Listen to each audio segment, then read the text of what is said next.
Saudara, Lembaga Survei Indonesia atau LSI merilis elektabilitas dan popularitas para kandidat calon gubernur yang akan bersaing di Pilkada Jawa Tengah.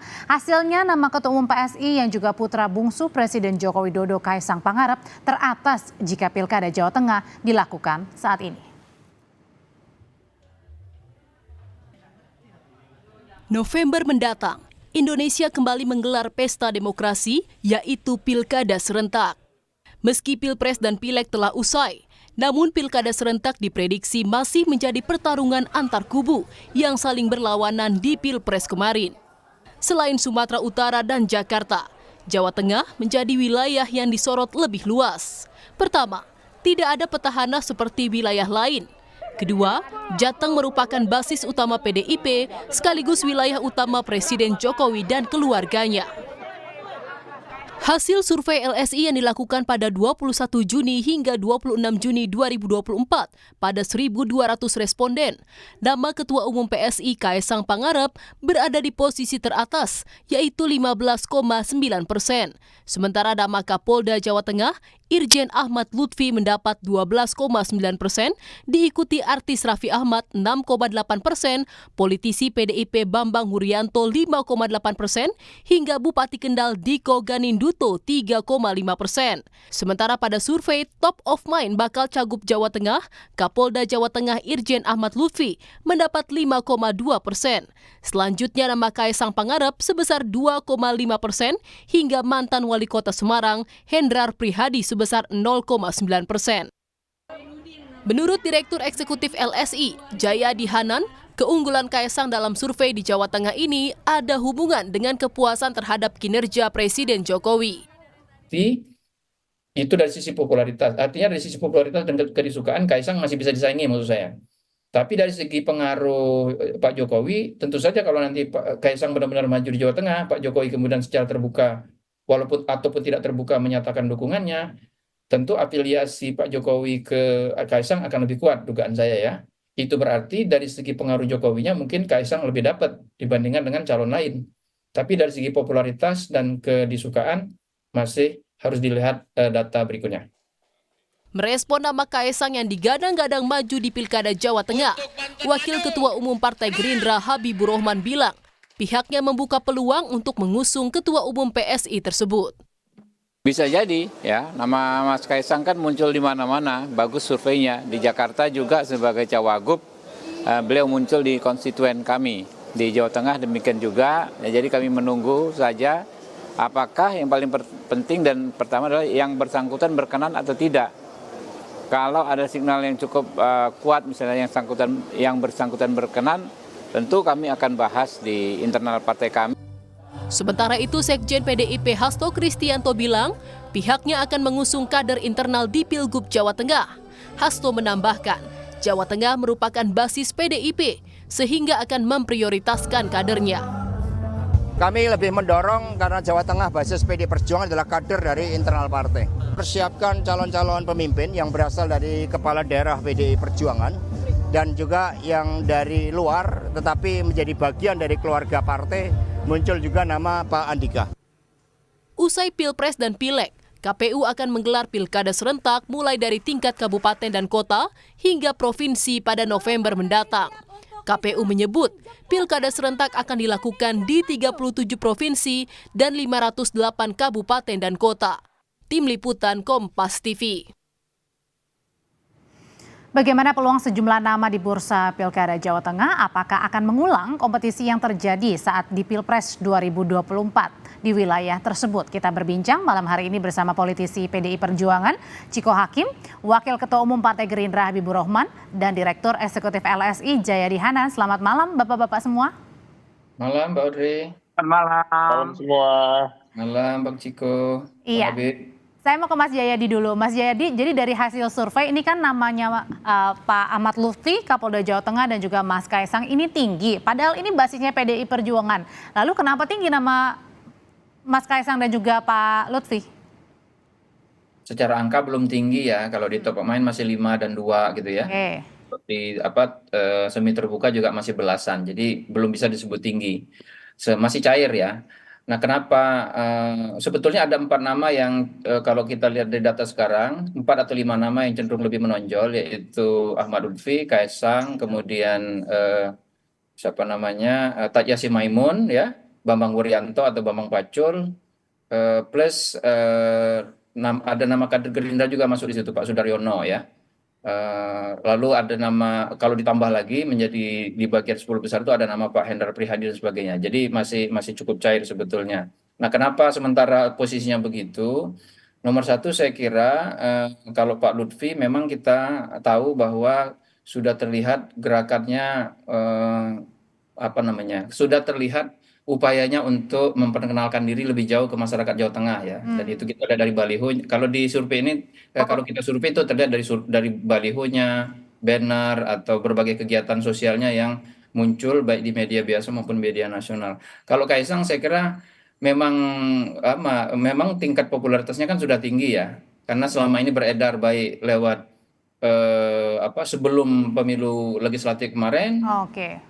Kemudian waktu pemilu legislatif namanya beredar, lalu belakangan juga katakanlah sebulan terakhir itu kan nama Kaisang dibicarakan terus tuh. Seperti Pilwalkot Depok, Jakarta gitu ya? Iya, betul. Jadi popularitasnya tinggi sehingga wajar kemudian kalau namanya disebut oleh masyarakat Jawa Tengah gitu. Kalau gitu, kalau dari Mas Bang Habib sendiri, ini katanya Gerindra siap menampung nih kalau misalnya Mas Kaisangnya mau begitu. Jadi tinggal nunggu lampu hijau dari Mas Kaisang nih. Kalau Mas Kaisang oke, mau Gerindra langsung tangkap sinyal itu, mengusung Mas Kaisang? Ya, saya sampaikan apa adanya yang saya tegaskan kemarin waktu doorstop dengan teman-teman. Kita bukan langsung mengusung, tapi kami mempertimbangkan. Nah, dalam konteks mempertimbangkan itu kan memang tentu kan ini masukan yang cukup signifikan, ya. Kalau Mas Kaisang misalnya terinformasi berkenan maju di Jawa Tengah. Ya. Sebab jangankan di Jawa Tengah yang merupakan kampung halaman Pak Jokowi dan keluarga besar, ya. Di daerah-daerah lain yang banyak penduduk yang berasal dari Jawa Tengah, nama Mas Kaisang ini muncul. Ya. Seperti di Lampung itu kan banyak etnik Jawa, ya, yang leluhurnya berasal dari Jawa Tengah. Nama Kaisang muncul. Lalu di Jakarta misalnya muncul itu terutama di daerah-daerah yang penduduknya berasal dari Jawa Tengah. Seperti di dapil saya Jakarta Timur itu banyak di Pulau Gadung, ya, Kecamatan Pulau Gadung itu banyak pendatang dari Jawa Tengah, dari Solo. Itu muncul nama Mas Kaisang. Nah, kan kalau ada tokoh yang peluangnya besar, apalagi beliau memiliki kedekatan politik dengan kami, putranya Pak Jokowi, sahabatnya Pak Prabowo, ya. Mas Kaisangnya sendiri juga all out mendukung pemenangan Pak Prabowo. Tentu ini akan juga dipertimbangkan oleh partai kami, ya, bersama calon-calon yang lain. Nah, tapi kalau dari Gerindra ngelihatnya ini sebenarnya semuanya pasti ditampung nggak sih sama partai Gerindra gitu? Misalnya kayak Mas Bobi Nasution, terus kemudian sekarang Mas Kaisang. Ini nampaknya apakah karena kenapa nih? Karena menguntungkan kalau mengusung anak-anak atau menantunya Pak Jokowi, atau lebih karena politik balas jasa juga karena sudah menang juga kan Gerindra, Pak Prabowo dan juga Mas Gibran di Pilpres? Ya, macam-macam, ya. Penentuan calon di suatu daerah itu variabelnya banyak dan tidak selalu sama, ya, variabel-variabel tersebut antara satu daerah dengan satu daerah lainnya. Seperti misalnya Mas Bobi di Sumatera Utara. Ya, kita tahu terlepas beliau adalah menantunya Pak Jokowi, kan mendapat ekspos yang besar ketika sebagai wali kota Medan. Ya, hampir tiap hari beliau menjadi pembicaraan sehingga memang elektabilitasnya tinggi. Ya, lalu Mas Bobi juga all out mendukung pemenangan Pak Prabowo Gibran. Jadi kami itu sebetulnya gini, namanya partai politik kalau bisa sih kader partai kami sendiri. Kalau nggak bisa kader yang bukan kader kami menjadi kader kami. Seperti Mas Bobi kan. Tadinya bukan kader partai Gerindra lalu menjadi kader partai Gerindra. Kalau tidak bisa juga kader dari partai koalisi kami, ya. Indonesia Maju, ya. Yang kami dukung. Nah, sehingga memang target kami itu kan berjenjang, ya. Ada target yang maksimal, lalu di bawahnya sampai Kayak yang paling realistis seperti apa. Oke. Itulah fakta-fakta politik kita. Oke, Mas Ciko, ini ada yang menarik nih dari pernyataannya Mbak Puan hari ini pada saat ditanya Mas Kaisang ini masuk radar nggak? Ya bisa dipertimbangkan lah masuk radar di di Jawa Tengah untuk diusung oleh PDI Perjuangan. Ini serius ngomongnya atau sekedar apa nih? Hanya untuk menyenangkan saja? Ya serius juga, karena gini, semuanya kan masih cair. Kalau kita bicara soal pilkada ini, kita lebih mengarah ke pembicaraan mengusung kriteria ya.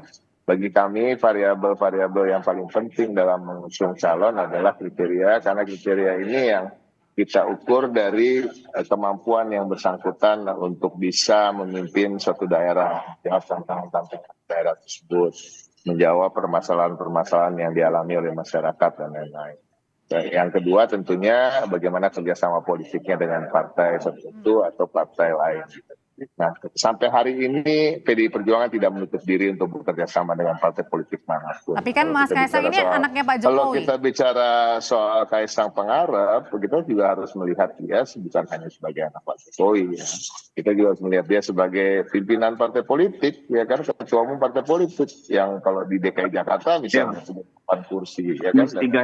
Tapi kembali lagi, apakah dia akan lolos dalam kriteria yang kami sudah set? Memang di berbagai daerah kan yang kriteria yang kami set, apalagi daerah-daerah besar yang punya permasalahan yang kompleks, ya salah satunya tentunya pengalaman yang komprehensif, memimpin suatu daerah atau memimpin suatu institusi yang cukup strategis, yang juga mengerti soal anggaran, mengerti soal banyak hal yang terkait dengan pengentasan kemiskinan dan lain-lain. Nah, kalau kita bicara Jawa Tengah, nanti kan kita akan ukur sendiri apakah Mas Kaisang masuk dalam kriteria tersebut. Tapi sampai hari ini kami tegaskan bahwa PDI Perjuangan tidak menutup diri untuk bekerja sama dengan partai politik manapun. Termasuk juga dengan Ketua Umum PSI ya? Ya, dan tentu itu menjadi pertimbangan, dan seperti disampaikan oleh Mas Jayadi tadi, itu kan hasil survei itu memang betul begitu apa adanya. Nah, tetapi kan kembali lagi angka-angkanya ini belum ada angka yang betul-betul dominan gitu. Kita nggak bicara ada yang melewati 50% misalnya. Tapi kan? Nah, ini.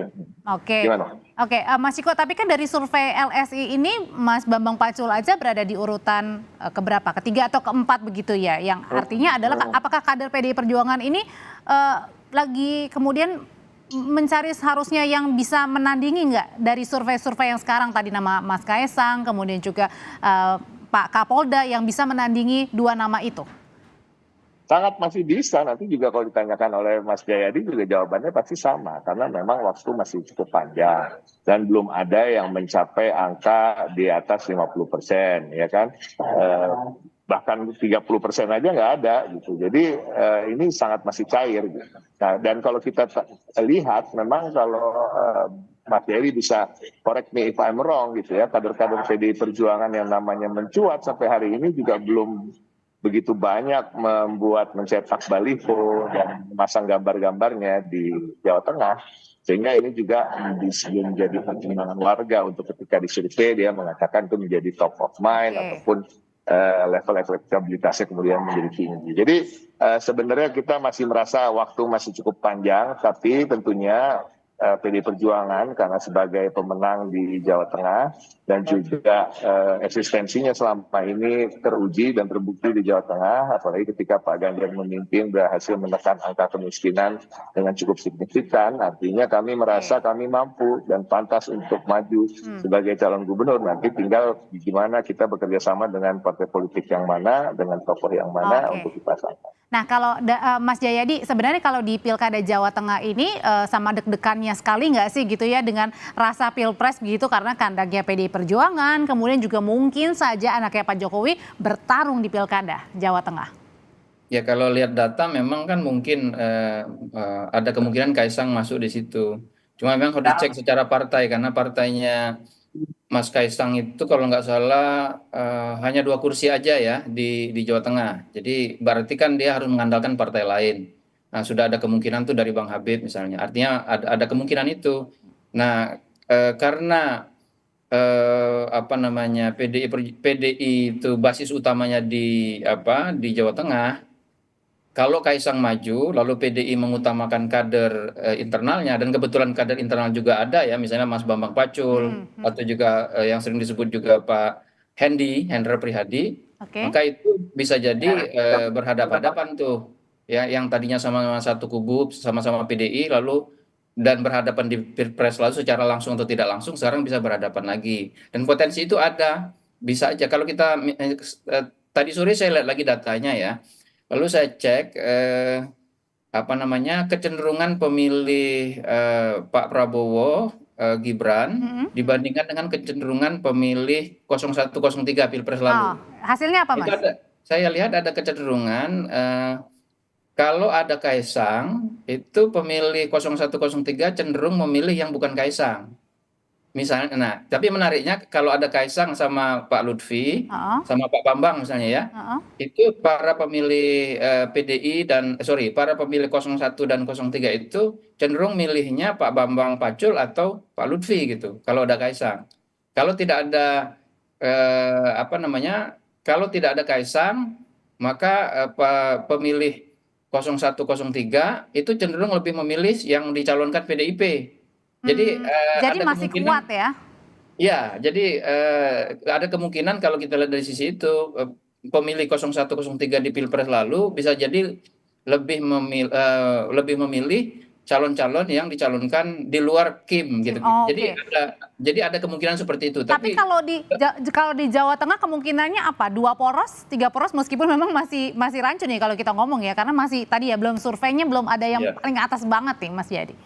Kalau lihat dari data yang ada itu masih bisa lebih dari 2 poros kan. Kita juga harus bertanya, misalnya kalau Mas Kaisang maju, apakah Pak Lutfi jadi nggak maju gitu, ya kan? Kalau Mas Kaisang maju, Pak Lutfi maju, maka kalau kita mengasumsikan pengaruh Pak Jokowi bisa kuat, itu bisa terbelah tuh ke antara Mas Kaisang sama Pak Lutfi misalnya. Lalu bisa jadi ada calon ketiga, misalnya dari PDI Perjuangan. Ya, karena PDI Perjuangan kan punya basis minimal 27% tuh di Jawa Tengah. Tinggal kalau ada 3 calon yang maju, PDI Perjuangan tinggal nyari tambahan sekitar 10%-an bisa menang tuh.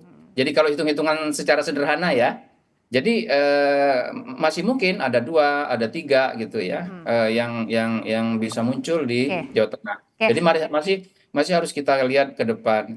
Kemudian yang berikutnya, sementara ini kan keunggulan Mas Kaisang sama Pak Lutfi itu lebih ditopang oleh 2 hal. Satu, popularitasnya yang sudah tinggi. Kalau Mas Kaisang itu popularitasnya sudah di atas 80%. Sementara yang lain, Pak Lutfi dan Pak Yasin Maimun itu 48%-an.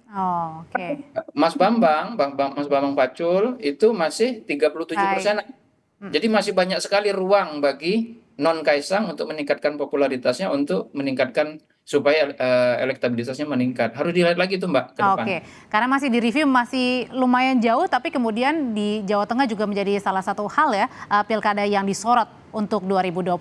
Terima kasih Bang Habib, Mas Iko terima kasih, Mas Jayadi terima kasih.